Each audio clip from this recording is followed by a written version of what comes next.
Well, hello there, Anke Berning. Welcome to the Red Couch Talk. Hello, Angie. It's great to see you again, and thank you so much for having me tonight. And I'm so glad that we finally got to know each other better last year Mm. already at the Theatre Switzerland conference.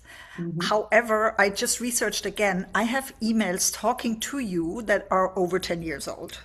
So Really, we have been in this same circle for a long time. I think so. I think, yes, I joined Theatre Switzerland when it was just founded. And I think that must have been when we first met and Yeah, first came in contact. yeah. And then I got absorbed with other things, working in the finance sector and the finance industry.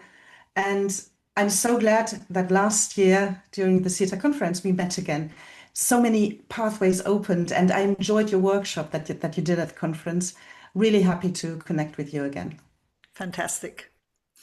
And why don't you start us off with a little fun fact about you? But the important thing is the fun fact has to be a secret, something we cannot read on the internet. I thought hard about that. I have a couple of Uh-huh. things that are not on the website, but I think one that makes my friends laugh all the time is my obsession with snow. Okay. I'm a winter person. All right.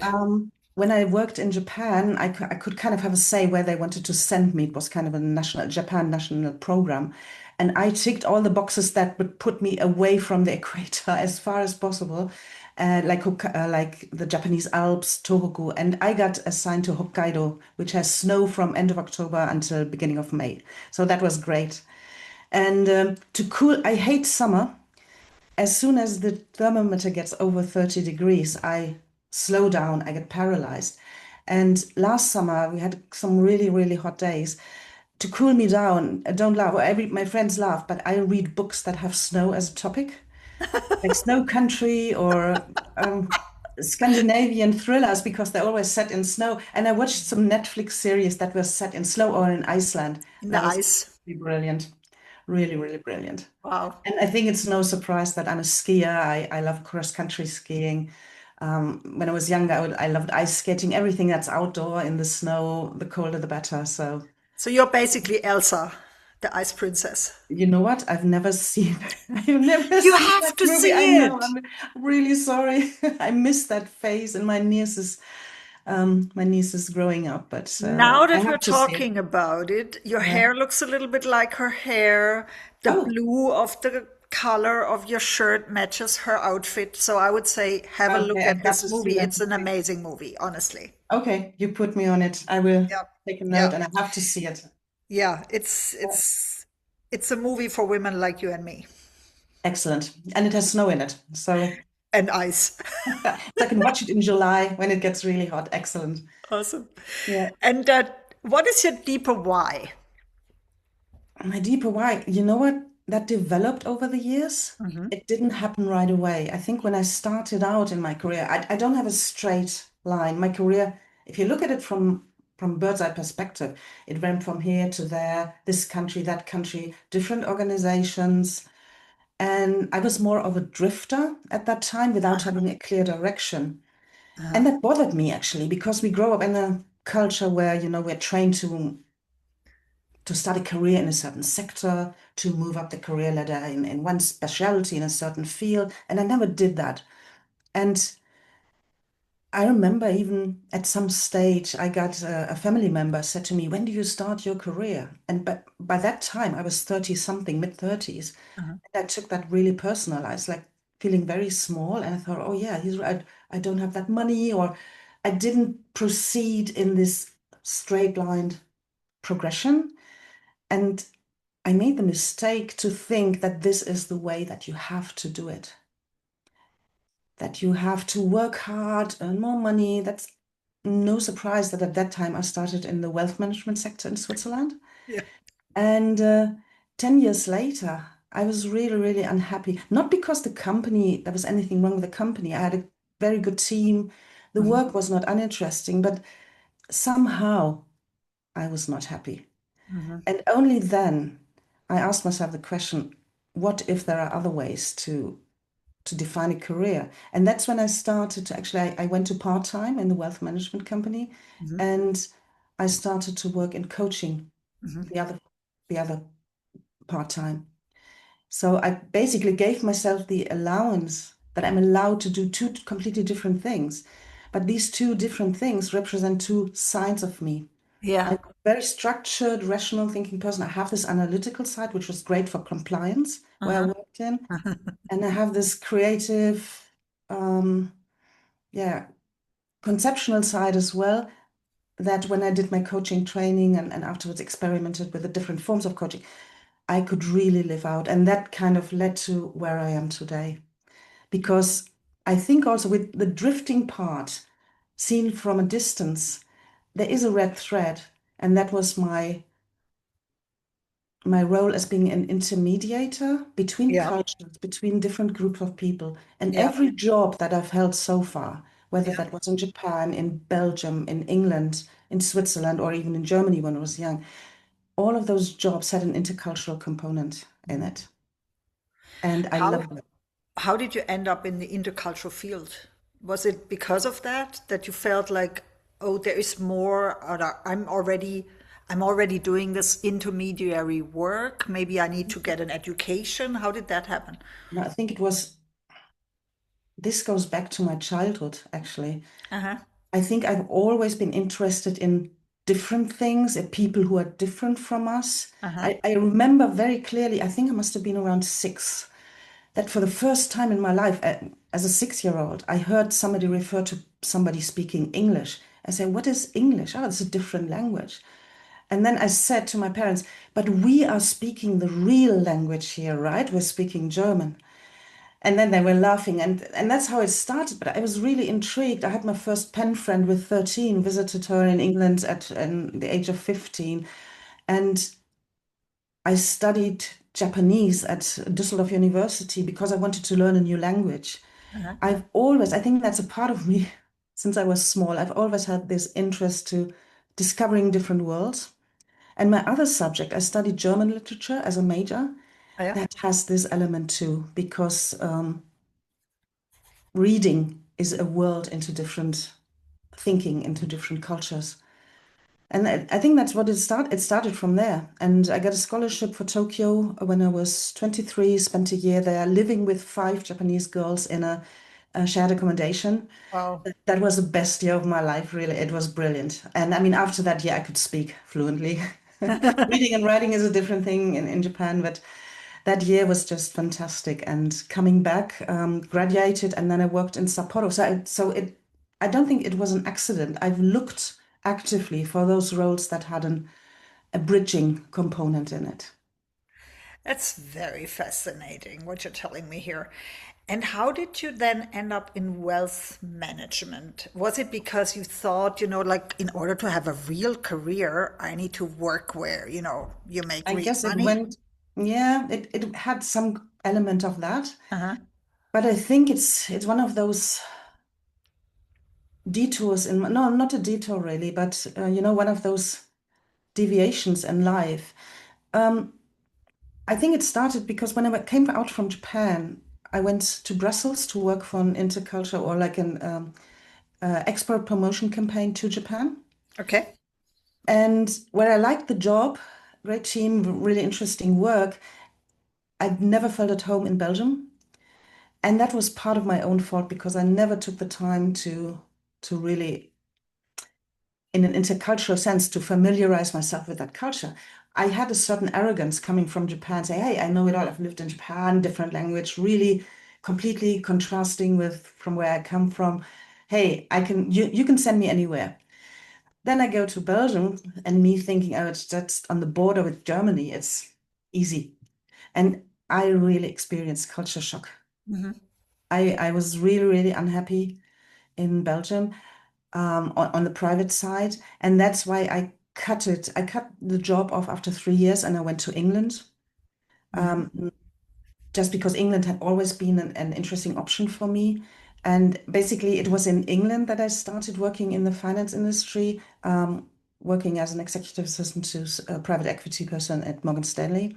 Hmm. And I think at that time, I didn't really have this overlay that I have now. Is this kind of, hey, I'm working in a cultural field. This is where you should stay and work on your real career. For me, it was basically finding something else that made sense at the time. Again, we had this complete mix of different nationalities in the company itself. But again, because I didn't have a framework of orientation, what is really my value and not the values that somebody else has defined, I was there for a little bit over a year and I wasn't really happy either and ended up taking a job offer in Switzerland. And that's where I started basically in the wealth management company. And the Did you have angle here, another culture shock in Switzerland? no, because I had learned. I'd learned my lesson from Belgium, Okay. and coming to Switzerland, I prepared much better. I read a lot. Hmm. I know it's tempting to say, if you're German and you know the language, it's more of the same. But I knew that this could be a real pitfall. Hmm. So I kind of prepared. I had the job site, and then I had kind of challenged myself to meet as many people outside the job as soon as possible. So I Hmm. went into every club that you can imagine, the Swiss Anglo Club, the Swiss Japan Club.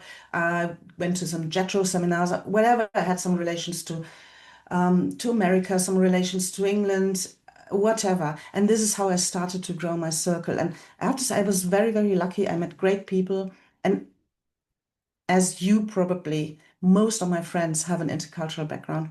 Even if they're Swiss, I have a lot of really good Swiss friends, but they have traveled a lot, they lived in different countries.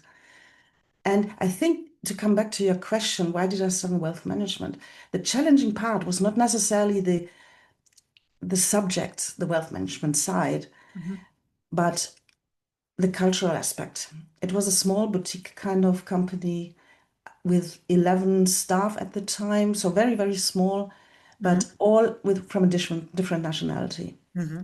Hmm. And it kind of gave me the opportunity while I had my job set out, as at the beginning I was looking after clients, the interaction within the team, within the people, the partners in Zurich, who also come from all kinds of backgrounds and cultures. I think Zurich is really great in that.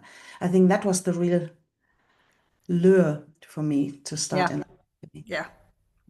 I understand. I I distinctly remember that like in the late 90s, early 2000s, when I was working in banking, it was very attractive to work there. You know, it was also like it was sort of shiny, Hmm. glitzy, Yeah, and it felt really great to work in a bank. I think the perception has changed a lot since yeah, then. I think so too. Yeah. Mhm. But I always say, and I told somebody over lunch today as well, I had really great employers and I learned so much. Yeah. And I think, you know, like I was working in HR. Hmm. However, I think they were very advanced in many things that we Yeah. did. They were rather, you know, like ahead of the curve. Yeah. So I could still profit from things I learned there many, many years later. Even Hmm. now, you know, sometimes I do things that I already learned Yeah. 25 years ago. Yeah. So that is pretty, you know, that's pretty amazing I, if you think about it. I think And that's great what you mentioned that because whatever stage of life you're in, yeah, you have something, some learnings or some contacts or some insights that you take from that time. mm, You don't forget it because you're no longer in that environment, but you take it. And that's, I think, how you form your progression, your yeah, internal yeah, progress, your internal growth, your personal growth, as well as the career steps ahead. yeah, And at exactly. least, yeah, that works for me as well. Yeah. I was I was gonna come back to you know that younger version of you when you were saying, "Hey, I was drifting along. I wasn't so sure what I was doing." And sometimes, you know, when I speak to younger people, I often think they put a lot of pressure on themselves and they feel like, "Oh, I have to have figured it out by 20." Yeah. And I always think, you know, some people I coach, they haven't figured it out and they're 50. Yes. So, you know, like, I mean, this idea to have like this red thread in your career and it's Mhm. all, you know, part of your brand, it's also a bit, I don't know, it's a bit idealistic, I would say. But I what think would you say to a younger version of yourself today, like a I think 25-year-old Anke? I think you can't have that red thread when you're starting out because Yeah. you don't have the experience. And I think while you're going through it, you don't see it because you're doing it. basically on the ground level where you work hard, you make your experiences. I think it's only with hindsight that you can see the actual values that you took from that, or maybe the values that didn't align with yours. Mhm. So I think in hindsight, you need the experience. And I also think, there was this, or maybe still is, this saying that, oh, just do what you're passionate about, just follow your passion. Yeah. And that's so dangerous. Yeah. I mean, come on, I'm passionate about skiing. Yeah. I shouldn't make that my career, really. I'm passionate about so So. many things. As soon as I start digging into something, I develop that passion. And don't just follow your passion, it needs more than that.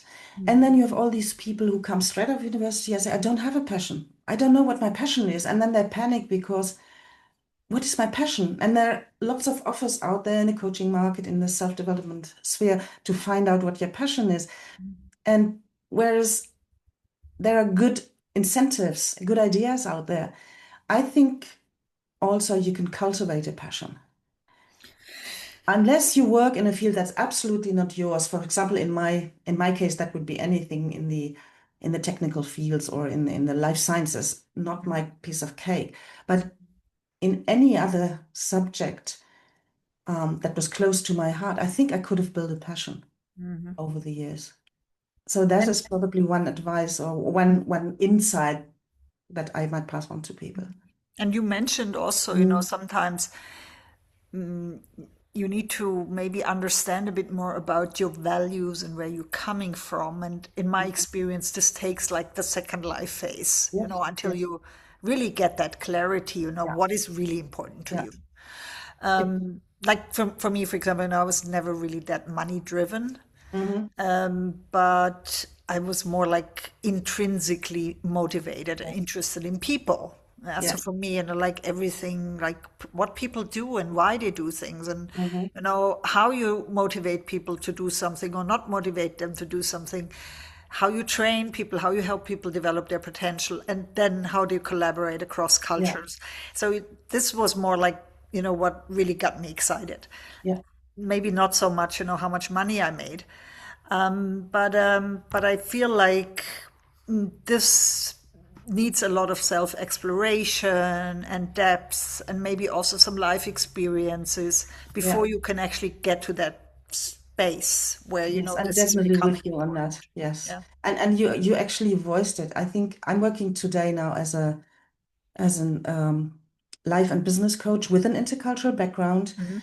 And my clients are people, experienced professionals, people 50 plus, 40 plus, who have a good job, who have a career, but who have started to wonder if that is all there is in life, or who are, for whatever reason, unhappy with the situation and are determined to make a change. So it's people at crossroads. Mhm. And you're absolutely right. There are some things that come with experience. And I wanted to mention something now. Let me try to find the money part, the extrinsic motivation. I think it's important. I mean, we all need an income. We all need to have this side, like having an income, building a stable environment, having safety around you, and money enables all of that. The interesting thing is, when I work with my clients, I work on values. Mhm. I always ask them for their value system. What are the most important values in your life? A lot of people have never thought about it. Some people have thought about it, and then I like to challenge it sometimes. But what I found, and this is not um, statistical relevant, but it's my own experience from working with the clients over the years. If you ask women, the first 3 to 4 values very often are intrinsic motivated. If you ask men, you bet that the men have income or having a good salary amongst their first 3 values. And I find that very interesting. Not in a sense as I'm not judging any of the values. It's really interesting. It's Mhm. that in a sense that when I work with women, that I bring this up and I say, what about money? What about status? What about so-called career, however you define that? And then some of them would almost say, yeah, I have that, but I didn't want to mention it because it looks egoistic. Hmm. I find that really interesting. And I Hmm. think it's important that women have that on their radar. Hmm. Maybe it mustn't be among one to five, but it Yeah, should be at least under the first 10 most important values in your life because we all in our society, in our capitalistic system, we need that. yeah, So we need this balance between the external validation, external career, and the internal career, which we might define as personal growth, being able to look after your health. And maybe that's the other point that I think is really important, especially when working with my age group of clients. hmm, Um, the body starts to show up.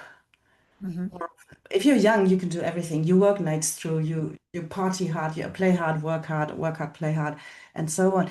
But the older you get, the more you ignore your physical needs or your mental needs. It's not just the physical body, it's also your mental health. yeah, The worse it can get. And I have some clients who came back from a burnout yeah. because they said, I don't want to experience that again. So now I want to see what can I change so that I don't end up in the same hamster wheel a couple of years down the line. I had other clients who were on their way to a burnout, but wanted to pull the pull the plug before going down further. So I think in coaching, the taking the body into account, and I'm not a health coach, but it's just something taking into account, asking how are you doing physically, mentally, what is bothering you? Are there any aches? Just to at least having touched on that is so important. Mm, mm. I agree. And Mm, I have various ways of working, but I also have a holistic global competency yeah, model where definitely. we take body learning and the body and relaxation Right. methods into Hmm. account. Because I feel like it's one of the most important things for executive presence, Absolutely. Yeah. that you learn to relax and that Yes. you learn to sort of listen to your body a bit more, Yeah. especially for those very like high capacity, high Mm, sensitive yeah. people that are working, like usually through their brain, Yeah, are exactly. very focused and brain Mm, minded and mm, analytical. They sometimes forget that they even have a body. So that is very important. I find that, we don't look at these things holistically. We look at yeah. career and then, we help with the job search, but Yeah. we need to look at the whole system. For me, it's a foundation because without this foundation, if that foundation crumbles or is not even there, Hmm. it will backfire at some stage. Hmm. And it doesn't mean that you now have to extensively deal with any kind of self-care offer that's out on the market. It's not so much Oh, the actual tools, it's more yeah, like having awareness or being able to yeah, actually notice or, yeah, notice your emotions. I mean, emotion, very difficult subject when it comes to working with executives, working with yeah. these structured people. And I have this structural side myself. So I think I'm quite good in meeting my clients on the analytical level. Hmm. That's where we start.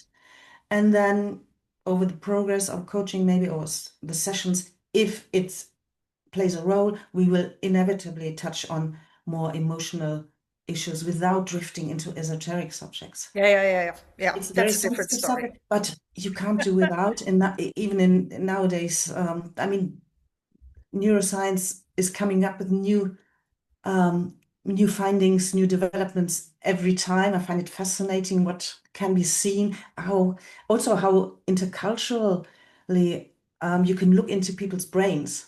Yeah. I find that really fascinating. So, yeah, it's important and we have to take it into account. And also for ourselves as practitioners, Hmm. if we are not taking this seriously ourselves, how can we work with clients and touch on physical and mental health Yeah, yeah. with clients? So we have to live the talk, if you want. So I find that Walk the challenging. I talk. find that walk Exactly. the talk, yes. Yeah, yeah. I find that really challenging for myself at times. I'm very good at ignoring my body. And there is a time now where I can no longer do so. I have to listen to my body and to take more phases of rest or exercise Yeah, than before. Yeah, yeah. it requires more planning. And I think, very often it's also about learning to set boundaries, Yeah, which is hard for people like you and me because, we are so interested in many things. We mm, like to hang out with people. We like to connect with a lot of people. absolutely. What is your take on networking and business development? How do you approach this topic? It has become much more relevant now. I think when I was still working in the wealth management company, I had 50% wealth management in theory, 50% coaching. But I found out that my loyalty was much more on to the company because they were there first. I took on another client on a mandate basis, and suddenly I was working like 90% in the wealth management. So in that time, I didn't really connect on the coaching practitioner side Yeah, because simply there was no capacity for it. I yeah. also had very long commutes between Lucerne and Zurich, like over 3 hours every day. So I kind of have had to save my energy. Otherwise, there would have been none left for work. That changed actually when I stepped out of the wealth management company in 2024 and started to work on my own as a coach, set up my own business. And actually, that was the time when the CETA conference happened in Lucerne. And I noticed how much I'd missed that, connecting with like-minded people, with people in the same field of interest, um, and meeting people outside. Yes, it really kicked off something in me. I have to say it doesn't go as quickly as I would have liked to, for other reasons that are also quite important, maybe for clients to know. Because my mother was very old. Yeah.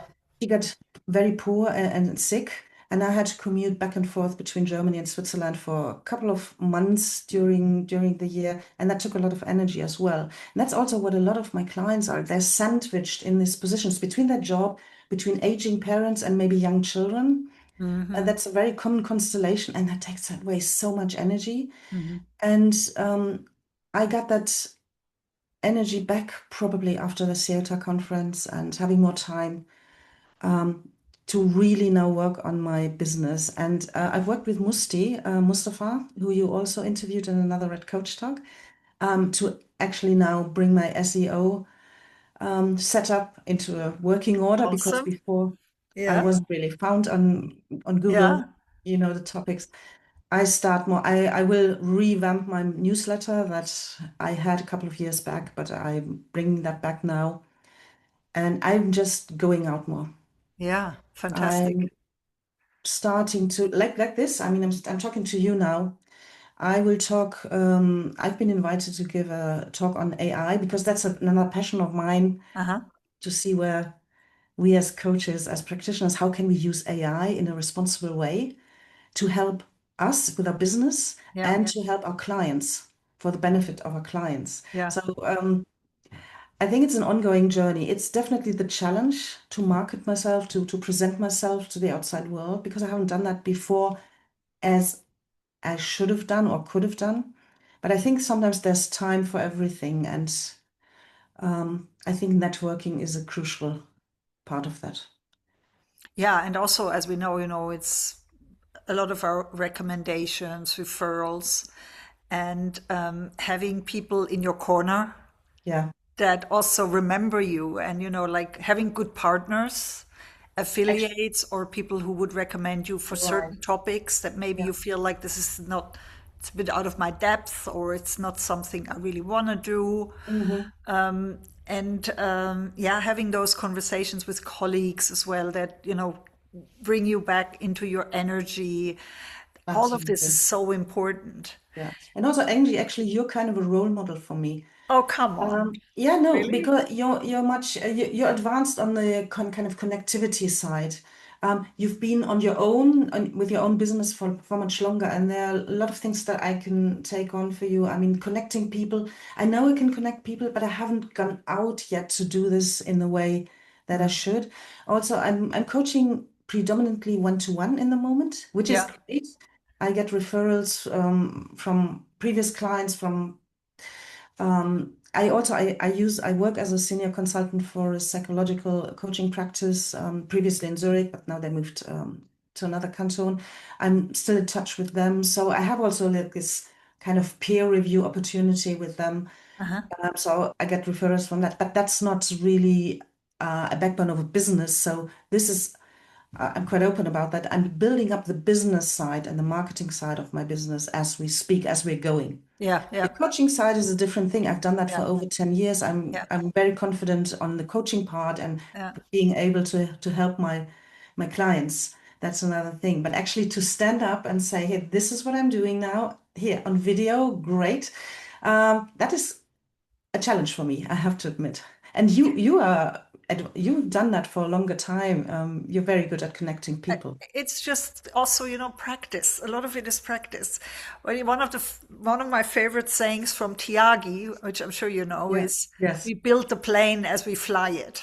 Yeah. Right. So sometimes, I'm building things, and then at the same time I see like, oh, my wings are falling away. Now I have to be careful. It's getting a bit messy. It's getting a bit chaotic.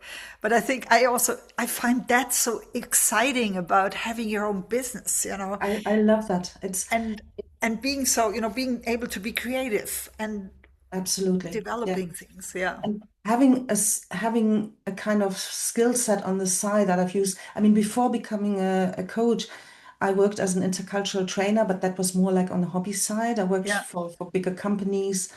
I was certified by one of those international companies, and um, so that skill set is still there. And I built on that when I did my coaching training, because at some stage during the trainings, I was working with the clients, and it was no longer about the differences between the home country and Switzerland. Yeah. That, yes, that was important, but the core of it, the underlying questions that would make them ruminate that night, not knowing what to do, that was something where I said, well, this is something that goes into a different area, and that Yeah. kicked me, or that actually made me decide to do the coaching training. And Yeah. I think so. I built on the intercultural training. You add a coaching training, always looking left and right to develop further as a coach, as a person. And that's what I think is absolutely wonderful in our kind of position. I don't think it needs to stop at a certain age. Mm. I Mm. don't think it needs to stop when we retire. Mm. When I just started, I gathered a group of 80-year-olds because what are you doing there? What is this coaching? Because 80-year-olds, I mean, now they're probably 90 plus. They didn't grow up with something like that. They didn't have offers of Yeah. training or coaching Yeah. when they grew up. And I had the most fascinating conversation with them. And I hope when I get older that I'm as curious and open-minded as this group of people are. So, and that's why I really love what I'm doing. And I know this is a privilege. Yeah. It comes with a lot of different factors. It comes with a lot of challenges as well. Mhm. Um, but I asked myself the other day, you have this up and downs, and you think, would you go back to the finance industry or working full time for a company? And the answer, it was a very, very clear, definite no. Not because there's something wrong with companies or Mhm. teams and the people I work with, but the freedom and the creativity I can live as a coach Mhm. is limitless. Yeah. And I I love it. agree with you. Yeah, I agree with you. It's always worth it at the end of the definitely. day. Definitely. But I also have to say it's not for everybody. Yep, you're absolutely right. It requires a certain kind of person to do this. Yeah. Yeah. So you mentioned already a few gigs that you have coming up. What do you want to tell our audience about upcoming talks, webinars, Mhm. book launches, interesting stuff? I actually have two things that come to mind. Tell me. One is what I mentioned, the theater webinar. Hmm. Um, for those people listening, theater is the Society of Intercultural Education and Training in Switzerland. And I will hold an introductory session on how we can use AI as a tool to help us plan our trainings and coachings. Super. So I'm a practitioner myself. This is not from a technical point of view. It's from a practitioner for other practitioners.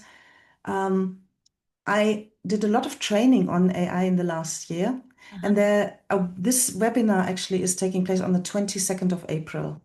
Okay. If anybody is interested, it will be open not just to CETA members, but to the general public. Yeah. And there is another, also AI related, but I think it's really fascinating, and especially for our field, the intercultural connections, the intercultural development field. Um, there is a series of workshops mid-March by my guru, if you want to say it. It's a lady called Bao Nguyen. She's based in Berlin and she is really, really brilliant. And she is presenting KI as a career booster for women because Hmm. there is the gender gap in the development of AI tools. It's very male dominated, and Yes. she's trying to lessen that gap a little bit. And she will have an introductory workshop, 3 evenings, Mhm. mid-March, where I will. She has invited me to speak and give my experiences, kind of some tools or techniques that I've developed for my coaching. So I will speak on that, but that will be just a short present, no, not a long presentation, just Mhm. basically talking about my experiences. And that I think is from the, I have to look it up, but it's 17th, 18th of March. It sounds both really exciting. Send us the links so we can add Definitely, them I will to do the so. show Yeah. notes of And this also that's without webcast. that's it's free. Yeah, super. And I can only recommend her. She's brilliant. She's really giving artificial intelligence a very, very human voice. Sounds great. Sounds fantastic. So, Anke, I have to run because I have another client call in 10 minutes. Sure. And I wish you all the best. Thanks so much for your Thank you, Angie. time and for joining. It's It's been brilliant. amazing. I think we could Great talk the talking. night through Oh, with yeah, sharing experiences and everything. But thanks for this opportunity tonight, and I look forward to seeing you again. And thank you for everybody watching. me It's too. great. It's Have great a to. great day. Bye Thank you. bye. You too. Bye bye.